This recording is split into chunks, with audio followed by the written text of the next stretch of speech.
even though this isn't like an enormous crowd, I think it's amazing that people have come together, recognising that all the issues that we're concerned about are actually the same issue. It's about the same corrupt power system. It's about the fact that the resources of the world are cascading into the hands of fewer and fewer people, away from any kind of democratic control.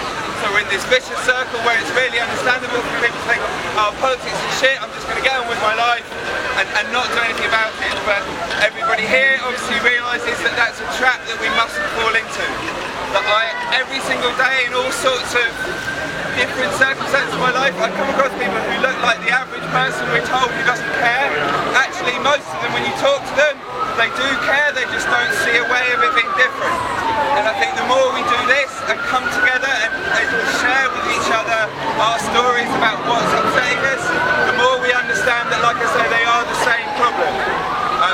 And it's a problem of imagination as well. They spend $3 trillion a year globally on public relations, marketing and advertising, and the effect that that has in giving people this totally limited sense of the world, an individual sense of the world, is what's shutting out the possibility of a better world.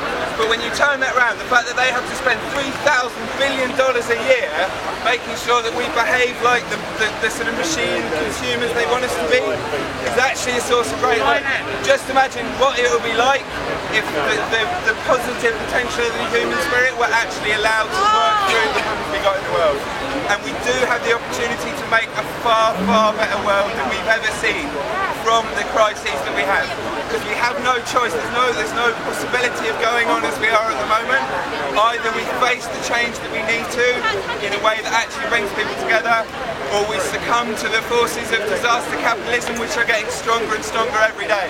And for anyone who doesn't know what disaster capitalism is, it's just the idea that the system that we've had more and more for the last 30 years, where the powers that be are poised to exploit any crisis, whether it's a natural one or one of their own making, to get more and more power for themselves.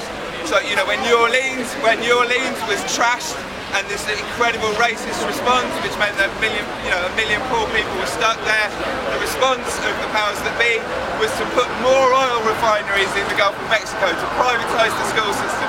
This is what they're doing, and we saw with the economic crisis of the making of the 1%, that's been the excuse to do all the stuff that Thatcher couldn't even have dreamt of in terms of trashing everything for everyone else. But like I say, love is the answer. Divide and rule, which is what has kept us going for 1,000 years, can only work if different groups are pitted against each other. To the extent that we do that work of making sure that we keep our hearts open to other people's needs, divide and rule cannot work, and we can build a movement to bring about a more loving, sane world.